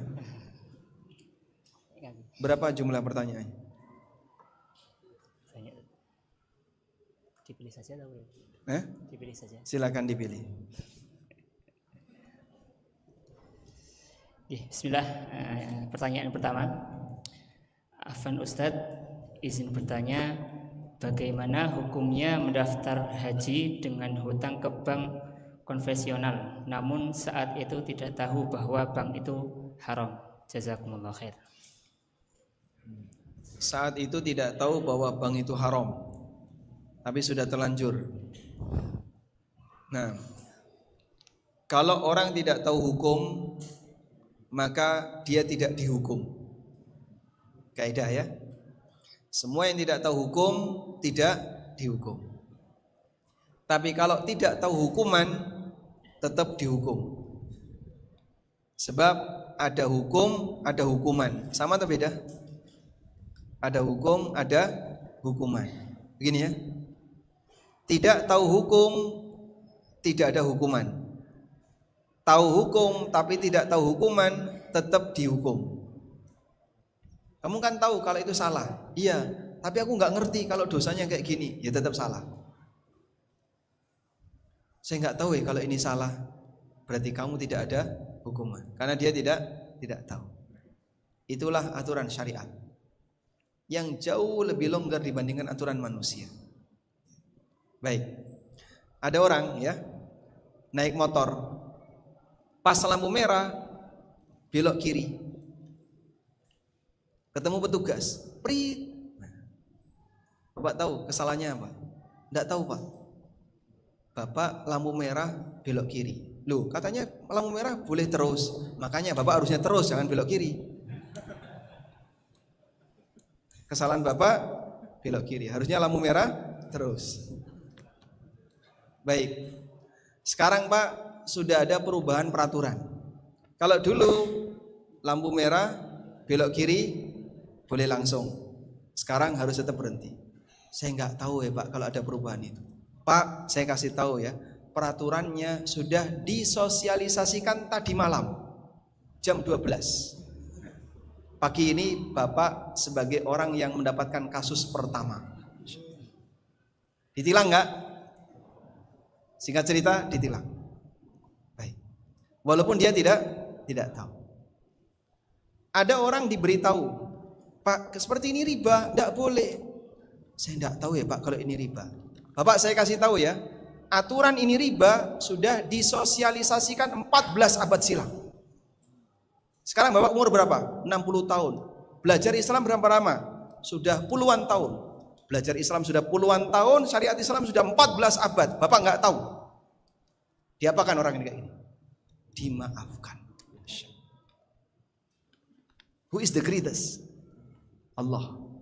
Allah Subhanahu wa ta'ala Maha Pemurah. Sehingga kalau kayak gini kok masih ada orang yang komentar belajar Islam semuanya sudah terlarang, itu orang suudzon kepada syariat. Kau nggak lihat aturan Allah begitu pemurah. Orang yang nggak tahu dimaafkan. Padahal hukum itu sudah disosialisasikan, diberitahu kapan? Diberitahu kapan? 1400 tahun yang lalu. Dan Bapak sudah belajar Islam selama puluhan tahun, tetap ngaku nggak tahu, dimaafkan. Maka betapa pemurahnya Allah Subhanahu wa ta'ala. Kalau di hukum manusia ngaku nggak tahu, ya salahmu sendiri. Aturan ini sudah ada. Sehingga seharusnya kamu belajar dulu biar ngerti bagaimana aturannya, baru kamu bertindak. Paham ya? Betapa pemurahnya Allah. Baik. Maka kalau tadi beliau menyebut saya sudah terlanjur utang dari bank riba karena dulu tidak tahu dipakai untuk daftar haji. Lalu apa yang harus saya lakukan? Lanjutkan. Karena Anda tidak tahu. Wallahu a'lam. Bismillah. Pertanyaan kedua. Bismillah. Assalamualaikum warahmatullahi wabarakatuh Ustaz. Waalaikumsalam warahmatullahi wabarakatuh. Afan Ustaz izin bertanya. Saya seorang ibu rumah tangga yang sedang sakit sudah lumayan lama. Usia saya di bawah 40 tahun Dan sebelum saya mengenal sunnah, saya dan suami berhutang rumah secara riba. Saya dan suami sudah bertekad untuk melunasi hutang riba tersebut dan tidak berhutang riba kembali. Suami sempat tidak bekerja beberapa bulan dan akhirnya kami mengambil hutang riba lagi dengan sangat terpaksa karena sudah minta bantuan saudara tapi belum ada. Alhamdulillah sekarang suami sudah bekerja kembali dan saya mohon nasihat dan doanya Ustadz agar tidak kembali berhutang dengan riba tersebut. Barakallahu fikum, jazakumullahu khairan katsiran. Kita doakan semoga beliau dimudahkan oleh Allah untuk bisa segera melunasi hutangnya, dan semoga Allah memberikan kelancaran rezekinya dan juga bagi kaum muslimin yang lainnya. Sarannya satu tadi, kendalikan batin karena hati ini yang paling menentukan, dan Allah Maha tahu bagaimana suasana hati hambanya. Tanamkan niat yang kuat dalam diri Anda, utang prioritas pasca nafkah. Sehingga silahkan manfaatkan harta yang didapatkan oleh suami dari hasil kerja untuk mencukupi kebutuhan nafkah, dan nafkahnya yang primer saja ya, yang sekunder, yang tersier dan seterusnya ditunda dulu. Sehingga pengen ganti HP yang lama masih bisa, jangan ngejar HP yang baru. Mau beli motor cuman punya uang 3 juta, pengennya ngejar motor 12 juta. Yang benar gimana? Beli saja yang 3 juta, jangan beli yang 12 juta. Anda perlu untuk menghemat diri dalam rangka memperjuangkan agar utang lebih cepat selesai. Literasi keuangan seperti ini penting. Karena banyak orang gagal, dia terlalu husnudzon dengan dirinya. Insya Allah saya bisa, insya Allah bisa, bisalah saya, masa nggak bisa? Akhirnya malah numpuk utang. Karena dia menggunakan uang itu untuk kebutuhan yang belum vital, bukan kebutuhan primer, tapi dia manfaatkan untuk kebutuhan yang sifatnya sekunder atau bahkan tersier. Wallahu a'lam. Coba sambil saya bantu. Sambil saya bantu. Oke. Sementara carikan yang pendek-pendek saja ya. Oke. Silakan. Izin bertanya Ustaz. Teman saya berhutang uang 3,5 juta dengan memberi jaminan emas 3,2 gram. Sudah 3 tahun tidak bisa melunasi hutang tersebut. Apakah jaminan emas tersebut boleh kita jual untuk melunasi hutang dia? Jika Baik. masih ada selisih dari penjualan emas tersebut, bagaimana? Baik. Ini berkaitan dengan barang gadai ya. Utang sekian juta dan beliau menggadaikan emas. Alhamdulillah kalau barang gadainya itu nilainya bertahan seperti emas atau mata uang asing misalnya, insya Allah masih aman. Tapi kalau barang gadainya mobil, makin lama makin turun harga. Nah, ketika dalam kondisi ini, bolehkah emas itu kita jual? Jawabannya boleh. Silakan Anda minta izin kepada pemilik emas. Ini utangmu sudah jatuh tempo lama, nek iso segera dilunasi. Mumpung ada emas, boleh enggak emasmu ini kita jual? Mumpung harga emas lagi mahal. Nanti kalau dia setuju, oh ya enggak apa-apa, setuju. Saya boleh menjualkan? Boleh, berarti Anda jadi wakil. Silahkan dijualkan. Ketika dapat uang, gunakan untuk nutup utang, sisanya kembalikan ke dia. Wallahu a'lam. Ya, Ustaz. Kemudian pertanyaan lagi yang kedua tadi dari, jika kita sudah resign atau pensiun, bolehkah kita menerima fee atau komisi dari suples waktu dulu masih kerja, dan hukumnya apa? Jika kita sudah pensiun, bolehkah kita menerima fee atau komisi dari suples, dari di sini supplier, ya. Waktu dulu masih kerja, hukumnya apa? Dari supplier tempat kita dulu masih kerja. Tapi Bapak sudah pensiun. Sudah pensiun. Jadi sudah nggak kerja lagi. Tidak ada ikatan dengan kantor yang pertama. Insya Allah tidak apa-apa. Karena Anda sudah bukan karyawan lagi. Kasusnya paham ya Pak? Ya. Si A karyawan perusahaan X. Ya. Kemudian ada perusahaan B, ini suppliernya perusahaan X. untuk nyuplai itu lewat A ini. Sampai akhirnya A ini pensiun, sudah tidak lagi kerja. Nah, perusahaan B ini baik hati, dia ngasih hadiah ke A setelah dia pensiun. Silahkan.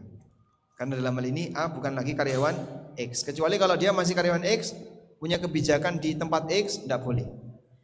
Karena kalau seperti itu statusnya sogok. Wallahu a'lam.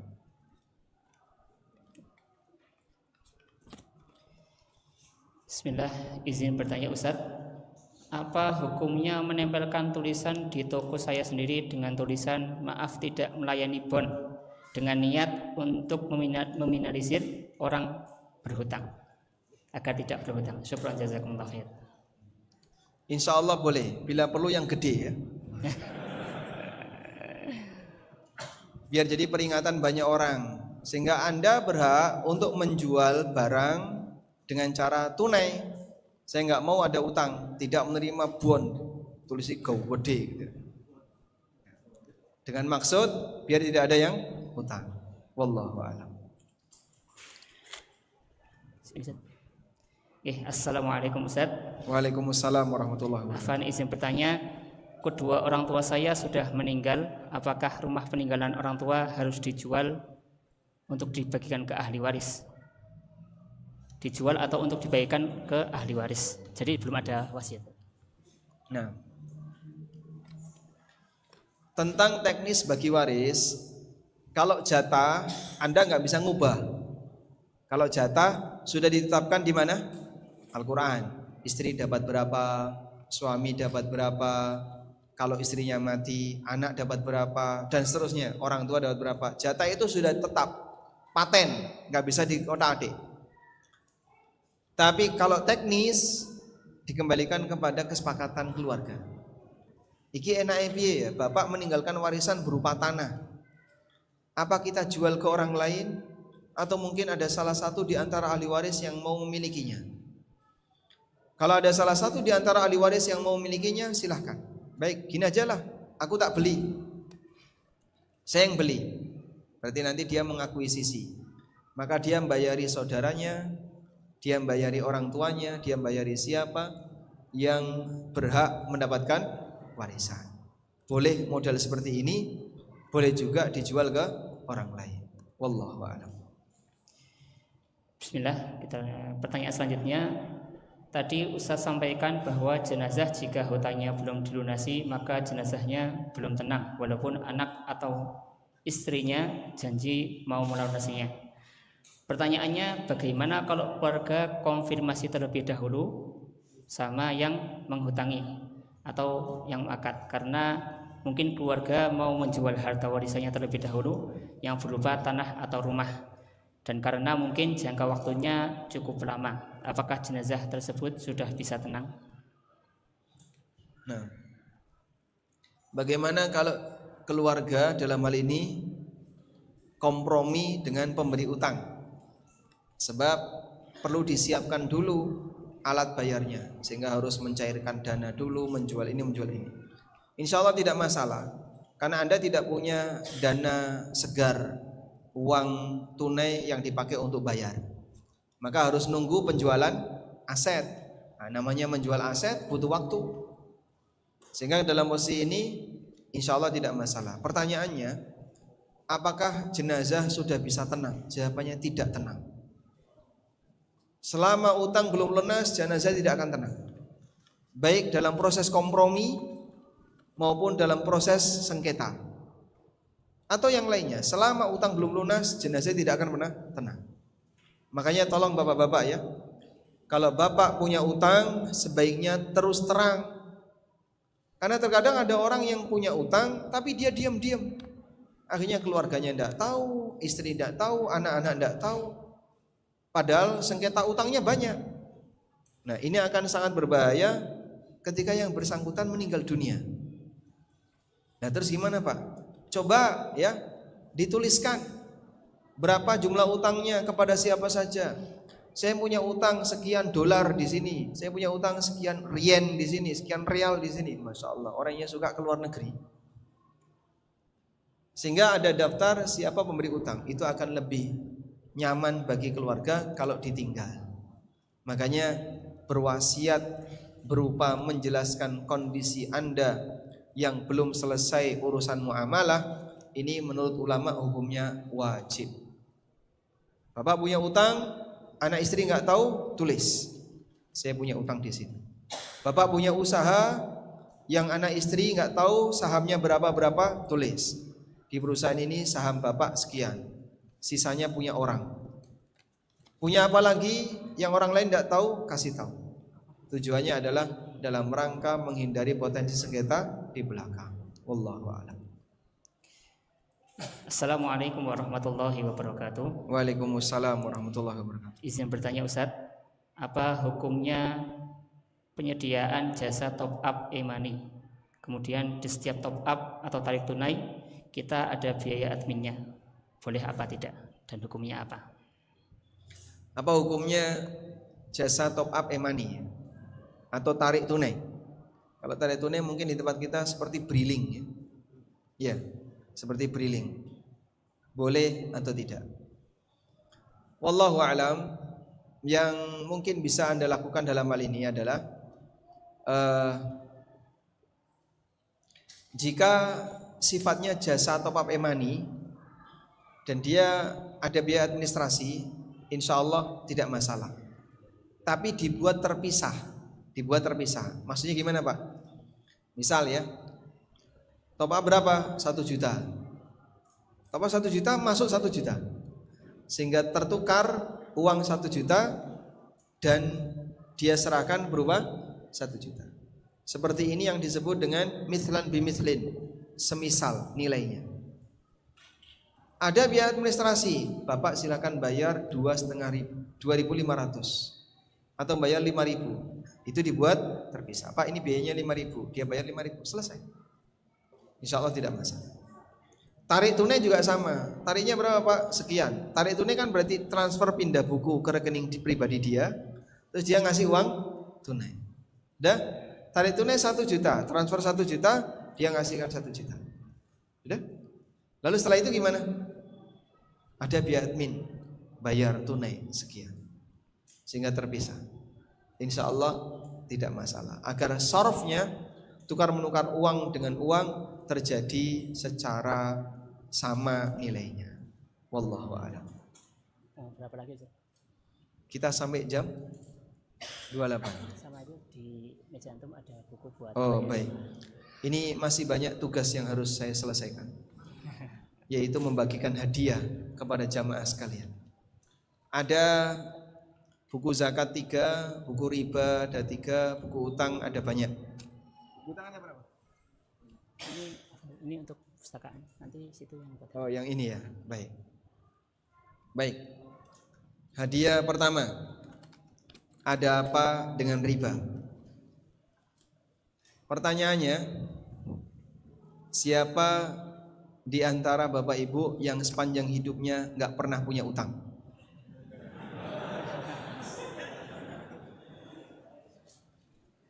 Sepanjang hidupnya tidak pernah utang. Bapak sepanjang hidupnya nggak pernah punya utang? Masya Allah, dapat hadiah langsung. Baik, boleh dialihkan hadiahnya ke sana?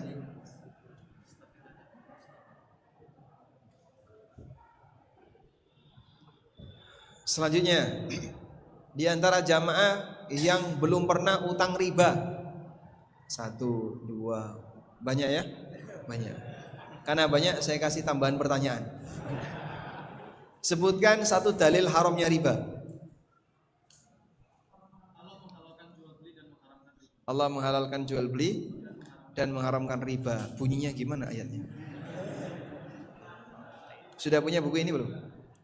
Sudah? Belum punya, Masya Allah. Dapat tadi. Ada lagi? Siapa? Silakan. Wa ahallallahu al-bai'a wa harrama riba. Ini ustadznya. Ustadz dapat hadiah. Mudah-mudahan nanti bisa diajarkan. Hadiah buku fikih zakat kontemporer. Ini kemarin dibedah di Sumberjo. Di mana? Sumberjo di Wonosobo. Batur. Sebelahnya Batur, beda kecamatan. Pertanyaannya, di antara bapak ibu atau bapak-bapak ya, ibu-ibu saya tidak tahu, yang ketika orang tuanya meninggal ditinggali utang. Tadi sudah dapat. Ditinggali utang. Bapak meninggal meninggalkan utang. Gak ada warisan. Oh, ada warisan. Yang gak ada warisan dan ditinggali utang. Ketika orang tua meninggal gak ada warisan, meninggali utang. Dapat hadiah. Semoga menjadi pelipur lara. Ada lagi? Satu, ada lagi? Nggak ada. Baik. Selanjutnya, buku ada orang utang ya. Di antara bapak-bapak yang paling sering diutangi mertua. Satu, dua, langsung dapat. Masya Allah. Sebagai balas jasa karena beliau sudah berbaik hati untuk mertuanya. Nah, lagi ya. Di antara bapak-bapak yang selama menyekolahkan anak tidak pernah utang bayar SPP. Wah, banyak. Alhamdulillah, tertib. Tertib ya? Alhamdulillah. Pertanyaannya, sebutkan dalil tentang bahaya utang. Silakan.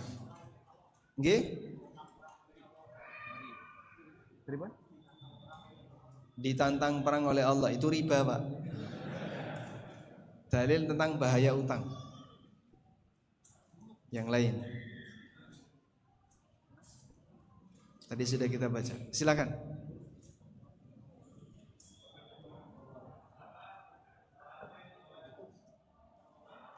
Jenazahnya tidak disolati pemuka agama. 2.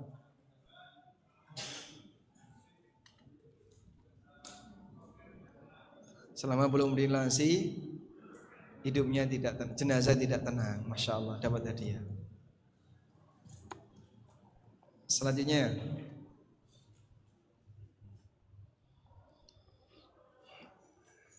jelaskan ya. Jelaskan perbedaan pendapat ulama tentang Nabi SAW tidak mau nyolati jenazah yang punya utang. Itu dulu yang silakan. Boleh berdiri, Pak?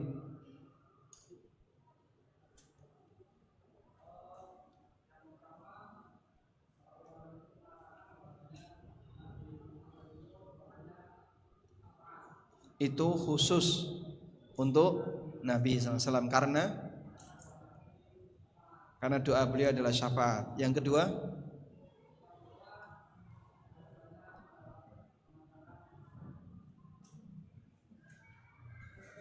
berlaku umum. Sebagai apa itu?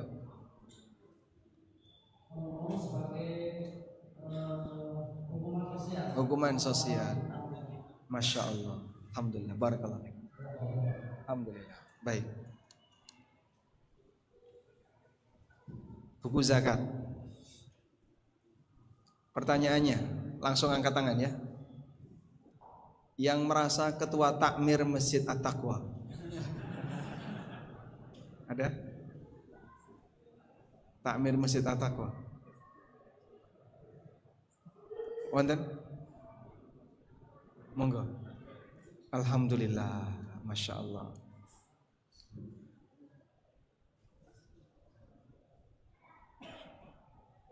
Bapak Ketua Takmir Masjid At-Taqwa. Nggih, nyuwun sewu. Ini susah keluarnya. Alhamdulillah. Selanjutnya, nih, Ketua Takmir nanti bertugas mengajarkan buku ini. Berikutnya adalah jelaskan rincian mengenai hukum hadiah ketika utang.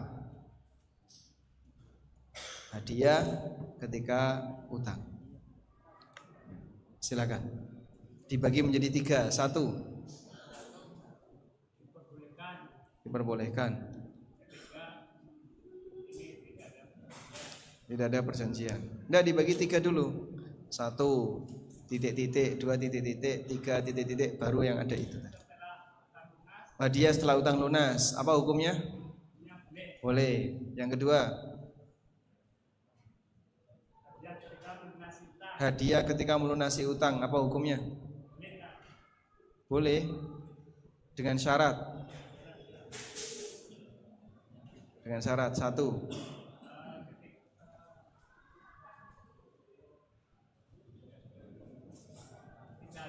Tidak ada kesepakatan. Tidak ada permintaan. 1 lagi. Tidak ada kebiasaan. Kemudian pembagian yang ketiga.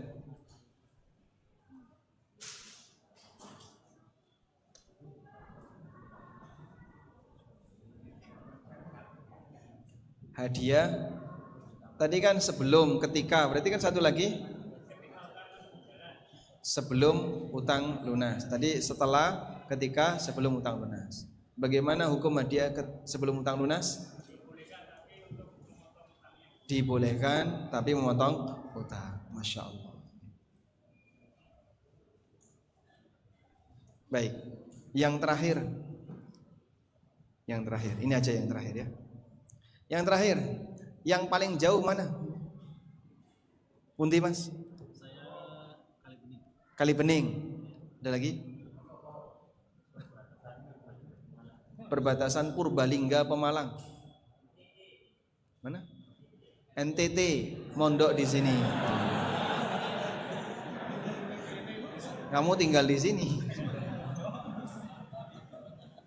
Perbatasan Purbalingga Pemalang. Wonosobo, paling jauh mana ini? Hah? Pemalang. Apa nama daerahnya? Karangreja. Dapat hadiah. Paling jauh ya? Alhamdulillah. Sudah cukup? Nah. Baik, ini untuk pembawa acara. Baik, demikian. Semoga apa yang kita bahas ini bermanfaat. 2 menit lagi kita masuk waktu duhur. Insyaallah kita akan sholat duhur berjamaah di sini. Semoga apa yang kita bahas menjadi sesuatu yang berkah, bisa kita amalkan dalam kehidupan sehari-hari. Wassallallahu ala nabiyyina Muhammadin wa ala alihi wa sahbihi wasallam. Wa akhiru da'wana alhamdulillahi rabbil alamin. Wassalamualaikum warahmatullahi wabarakatuh. Waalaikumsalam warahmatullahi wabarakatuh.